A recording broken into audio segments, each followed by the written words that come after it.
학자인 엘리 올든 버틀러가 사람에게는 제3의 장소가 필요하다 말합니다. 그 제3의 장소의 대표적인 예를 든 것이 스타벅스입니다.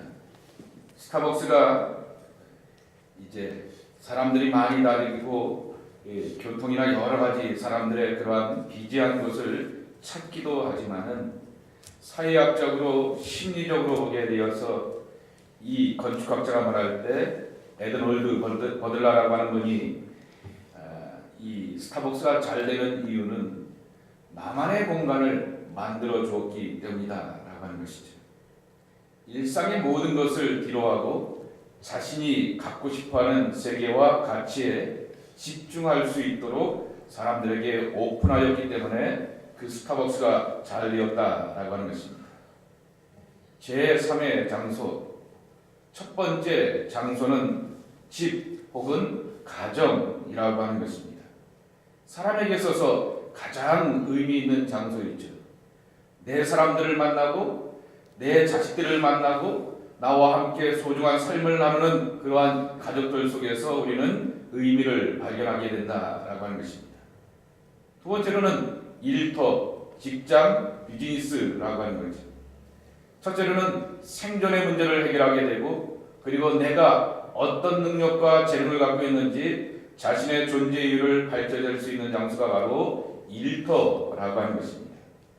내 문제는 가정의 책임을 다하지 못하게 되었을 때 아들의 자리, 남편의 자리, 아버지의 자리, 이 자리를 다하지 못하게 되었을 때 오게 되는 엄청난 압박과 부담감이 있다라고 하는 것입니다. 일터도 마찬가지라고 하는 거죠. 내가 내 자리를 지켜가지 못하게 되었을 때 그 다음에 다가오게 되는 경제적이고 또한 자기 자존감에 엄청난 그러한 상처가 우리에게 있다라고 하는 것입니다.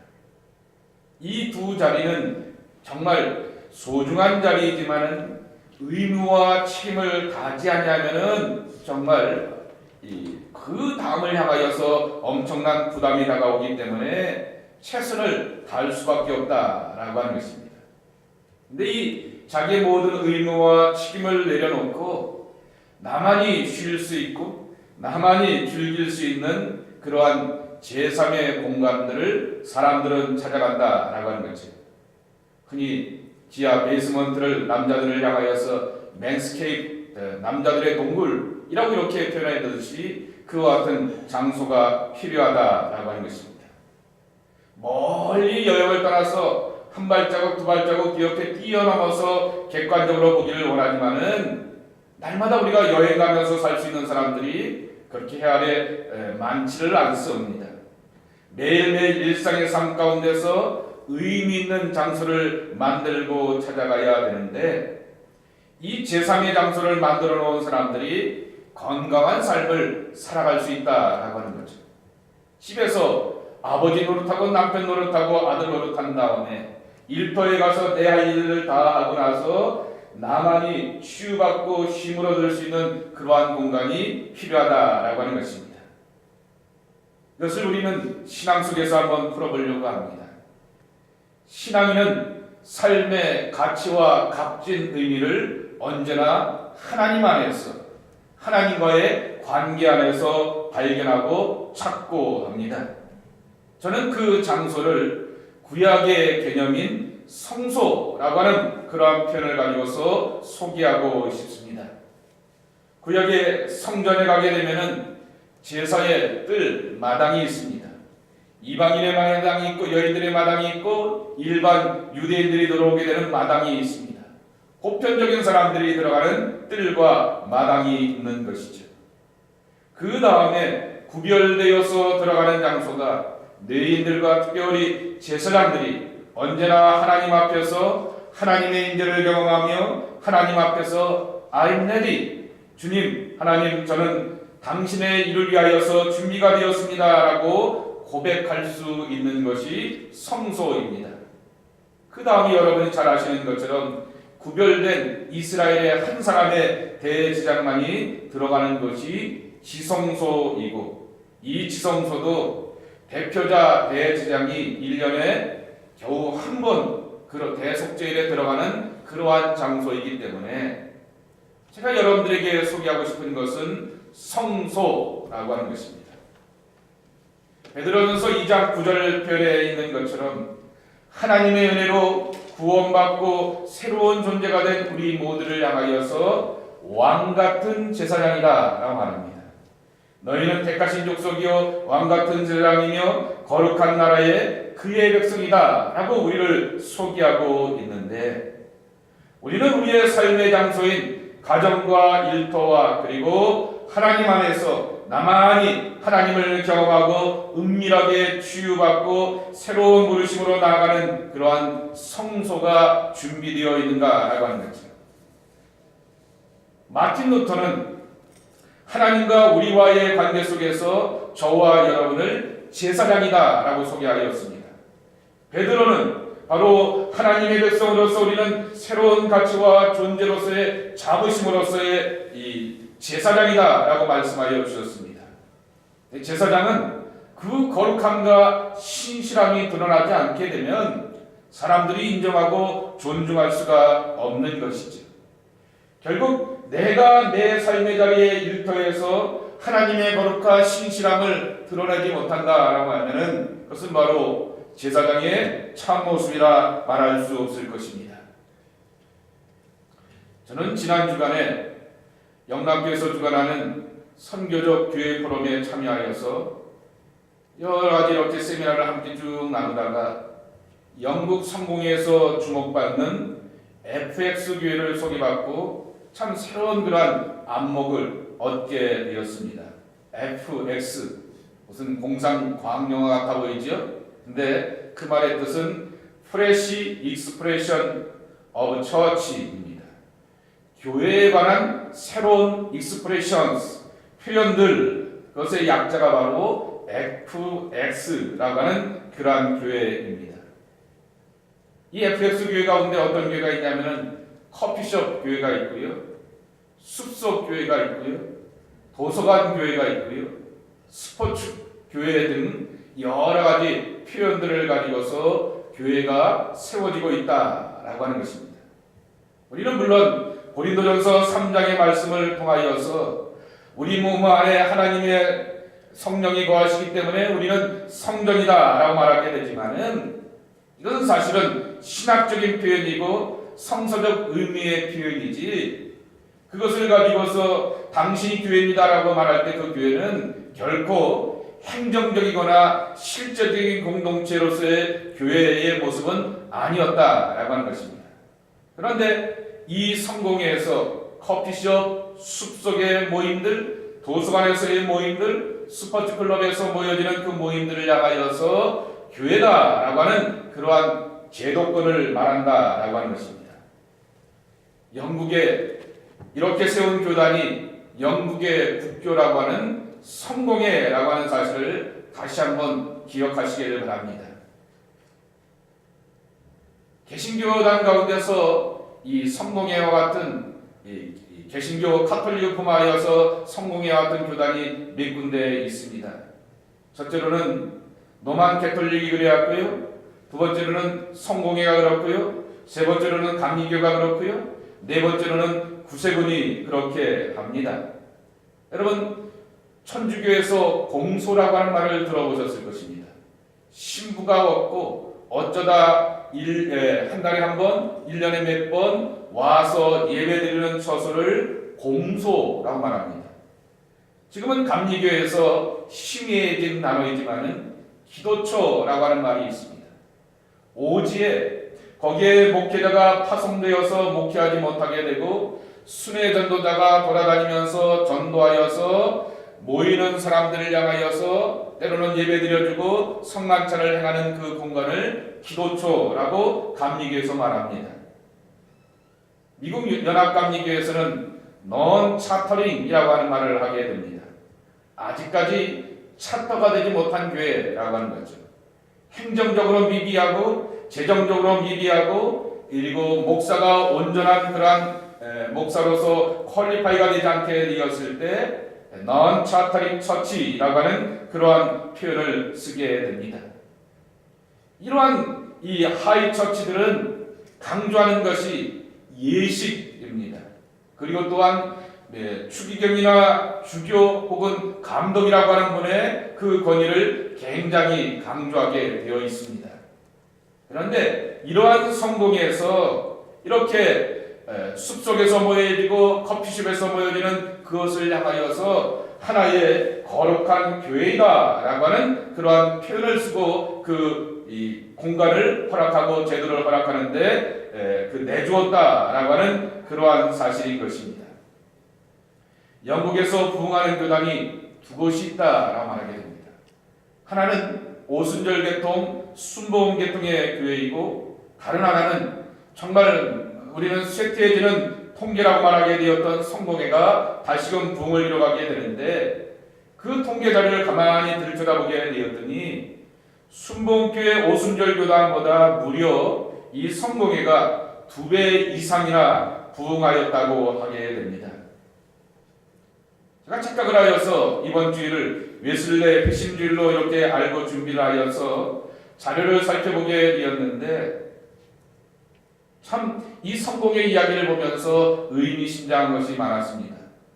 여러분 잘 아시듯이 감리교회 창세했던 요한 웨슬레는 할아버지, 아버지, 자기 동생이었던 찰스 웨슬레, 이렇게 3대째 내려오게 되었던 성공의 신부 가족이었던 것입니다. 그런데 그가 회심을 하게 되어서 복음의 사람이 되고 거룩한 열정을 가지고서 하나님의 나라를 선포하게 되었을 때, 웨슬레 형제의 회심을 받아들이지 못하게 되었던 영국 성공회는 요한 웨슬레를 쫓아내게 되었습니다. 너 강단에서 더 이상 설교하지 마 라고 말하게 되니까 웨슬레는 밖으로 나가서 그러면 세계가 나의 교구이다 라고 할 수 없이 그런 선언을 하면서 그렇게 하나님의 복음을 전하게 되었습니다. 때로는 그가 이 설교하는 장소와 공간이 없어서 공동묘지에 가서 설교하게 되었는데, 어느 날 가만히 가서 설교하다 보게 되니까 사람들이 몰리고 밀려들게 되는 그 회중들 가운데서 자기 할아버지의 무덤을 밟으면서까지 설교하게 되는 그러한 감리교 신앙운동을 펼쳐지게 되었던 것입니다. 그렇게 요한 웨슬레 형제를 내쫓게 되었던 그러한 성공회가 변하여서 이제는 가장 주목받고 가장 이렇게 성장을 이뤄가는 그러한 교단이 되었다라고 하는 것입니다. 현재 영국에는 20만밖에 남지 않는 감리교단이 초라한 교단이 되었다라고 하는 것입니다. 미국에도 본토에만 120만 명이었는데, 30년 전에는 120만이었는데 최근에는 본토에는 500만, 아프리카와 필리핀에서 700만이 모이는 그러한 교대로서 미국 감리교회도 굉장히 이렇게 변화가 되었던 것을 보게 됩니다. 웨슬레가 뛰쳐나왔던 성공회는 새로운 변화 속에 주목받는 21세기의 새로운 교회의 모형이 되었는데, 변화와 개혁과 복음의 후예들이라고 하는 오늘날의 감리교는 왜 주목받는 좋은 교회의 모습을 보여주지 못하게 되었을까? 왜 안타까운 그런 모양으로 우리에게 남겨지게 되었을까라고 하는 것입니다. 곰곰이 묵상해 보면서 첫 번째 얻는 결론인 이와 같습니다. 이 시대의 사람들이 관심을 갖는 제3의 장소를 이해하지 못하고 그 제3의 장소를 향하여서 나아가지 못하였기 때문이다라고 하는 것입니다. 여러분 오늘 본문을 가만히 보십시오. 히브리서 13장 11절 말씀을 보시게 되면은 마지막 결론을 말하게 됩니다. 예수 그리스도께서 하나님과 우리 사이를 화목시키는 대제사장으로 오셨다라고 하는 것입니다.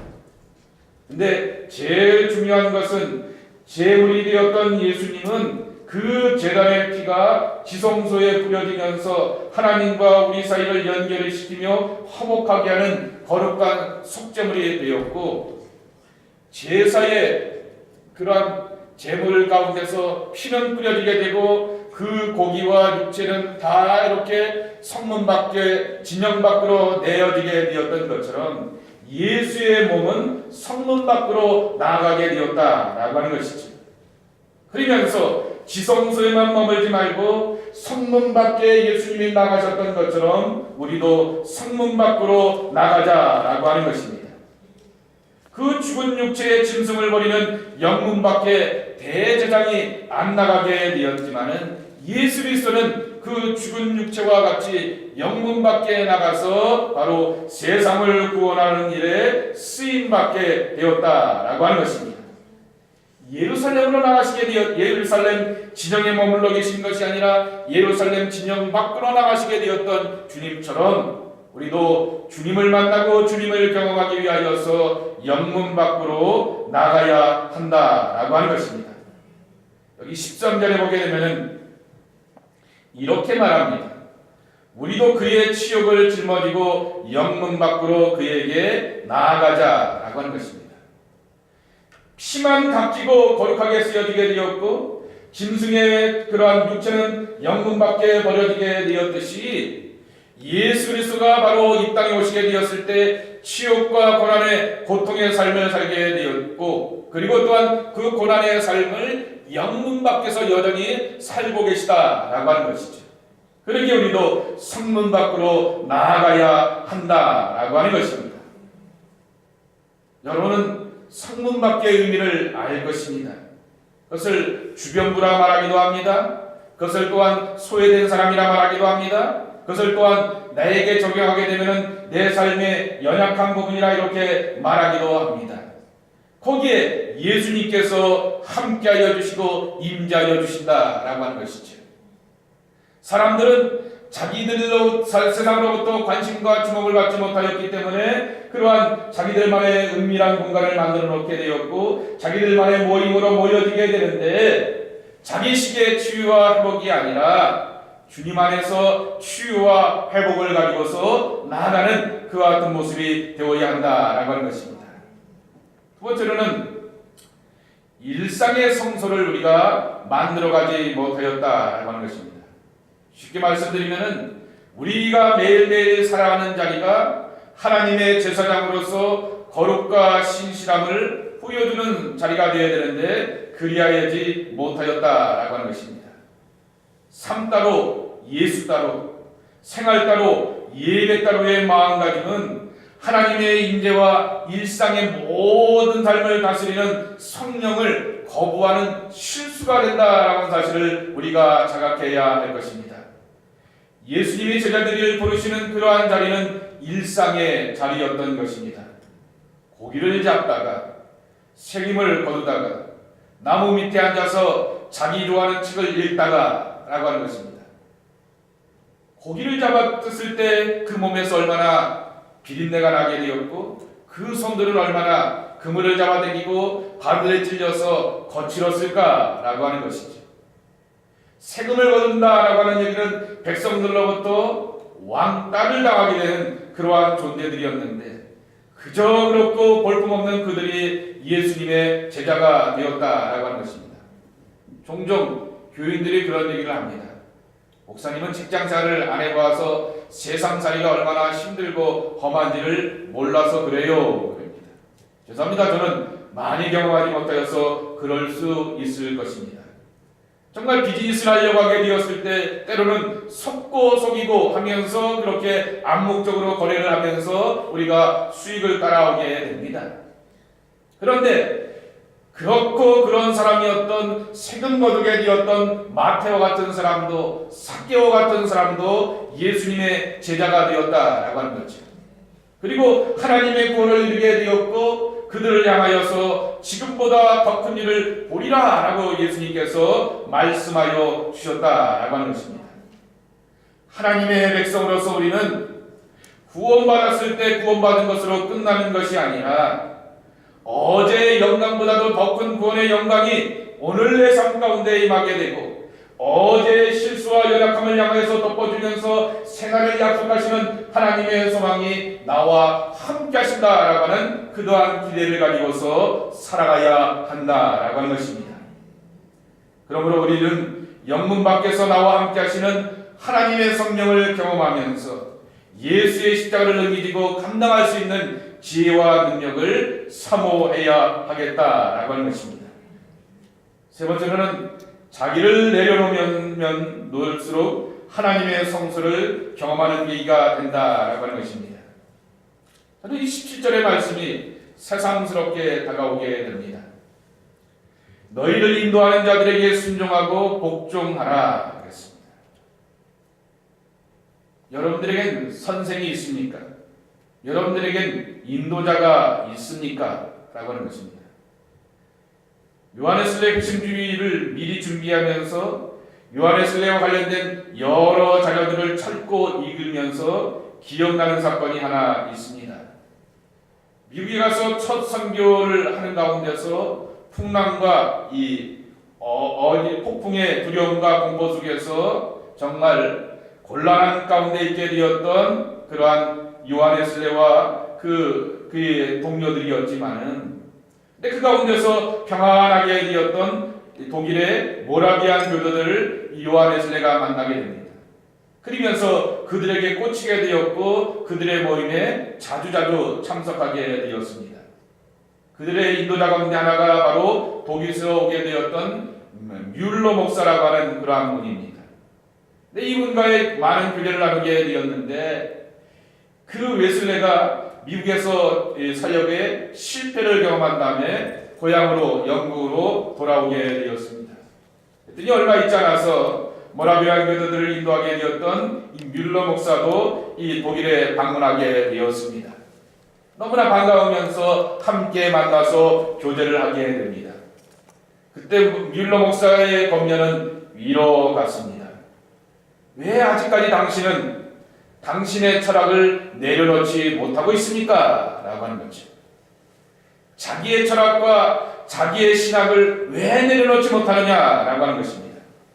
여러분, 세상을 살아가는데 자기 소신과 자기 철학과 자기 세계관이 없는 사람이 어디 있습니까? 우리가 흔히 물에 물 탄 듯 술에 술 탄 듯 한다 말하게 되지만은, 물에 물 탄 듯 술에 술 탄 듯 하는 것도 그 사람의 세계관이고 삶의 가치관이라고 하는 것입니다. 배우면 배울수록 쌓여지는 것이 자기 철학입니다. 살면 살수록 쌓여가는 것이 연륜이라고 하는 이름 가운데 자기 철학이라고 하는 것이죠. 그런데 웨슬레를 향하여서 뮬러 목사가 권면하게 되었던 것은, 간곡하게 권면하게 되었던 것은, 왜 여전히 하나님 앞에서 당신의 철학과 소신을 내려놓지 못하느냐라고 하는 것이죠.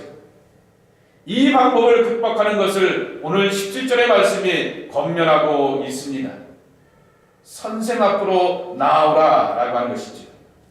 여러분의 담임 목사가, 여러분의 교역자가, 여러분 공동체 안에 있는 장로의 이름을 가지고, 권사의 이름을 가지고, 집사의 혹은 속장과 선교회장과 인도자의 이름을 갖고 있는 분들이 여러분의 선생의 노릇을 할 것입니다. 그들의 의로움을 보라고 하는 얘기가 아닙니다. 그들의 입을 통해서 증거되는 하나님의 말씀과 하나님의 권면의 말씀을 받아들이면서 하나님의 인도하심을 구하고 그 사모하며 나아가라 라고 하는 것입니다. 그랬을 때 궁극적으로 깨닫게 하여 주시고 감동 주시는 하나님의 성령이 우리의 선생이 되게 하여 주신다 라고 하는 것입니다. 감리교에 창세했던 웨슬레는 고요한 정숙주의를 싫어하였다라고 하는 그러한 자료가 있습니다. 이 말은 요란하고 시끌시끌하게 기도하게 되었고 조용히 기도하는 것을 싫어하였다라고 하는 것이 아닙니다. 삶의 자리에서 실천이 없는 것, 그것은 바로 정숙주의에 빠져있게 되어서 자기 좋아하는 신앙이지 하나님이 좋아하는 신앙의 모습은 아니다라고 하는 거죠. 내가 경험하고 체험하게 되었던 것은 언제나 삶의 자리 가운데서 실천의 아름다운 역사와 열매들로 맺어가야 한다라고 하는 것입니다. 또한 요한웨슬레는 그리스도의 완전을 강조하게 되었습니다. 이 말은 저와 여러분이 도덕적으로 윤리적으로 완벽한 인간이 되라 라고 하는 그러한 권면이 아닙니다. 그리스도와의 관계입니다.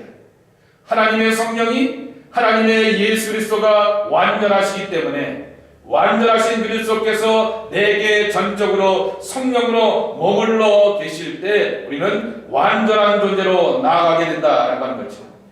그분의 다스림, 그분의 인도하심, 그분이 나를 주장하시기 때문에 나는 하나님 앞에서 온전함으로 나갈 수가 있다라고 하는 것입니다.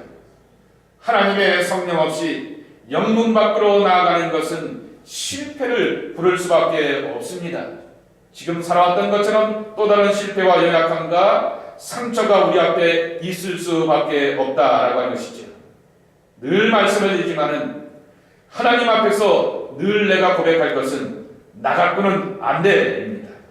나를 도와주시고 나의 사랑이 되어주시고 나의 위로가 되어주시는 하나님의 보혜사를 붙들고 우리는 세상 가운데 나갈 때 그 속에서 위로도 경험할 수 있고 거룩을 경험하게 될 수도 있고 그리고 부르시는 하나님의 본분과 사명도 발견하면서 나아갈 수가 있다라고 하는 것입니다. 삶의 자리를 거룩하고 의미 있는 자리로 만들어가는 것은 성령이 여러분들과 함께 하시고 도와주셔야만 한다라고 하는 것입니다. 그 동행하신 가운데 성문 밖으로 나아가는 삶, 그것이 바로 저와 여러분의 삶의 자리가 되기를 주님의 이름으로 간절히 축복합니다. 감사합니다. 주님을 붙들고 주님의 은혜 가운데서 성문 밖으로 나가기를 원합니다. 하나님의 지혜와 은혜로 우리가 나아가기에 부족함이 없는 정말 지혜로운 믿음의 백성들 되게 하여 주옵소서. 예수님의 이름으로 간절히 축복하며 기도 올리옵나이다. 아멘.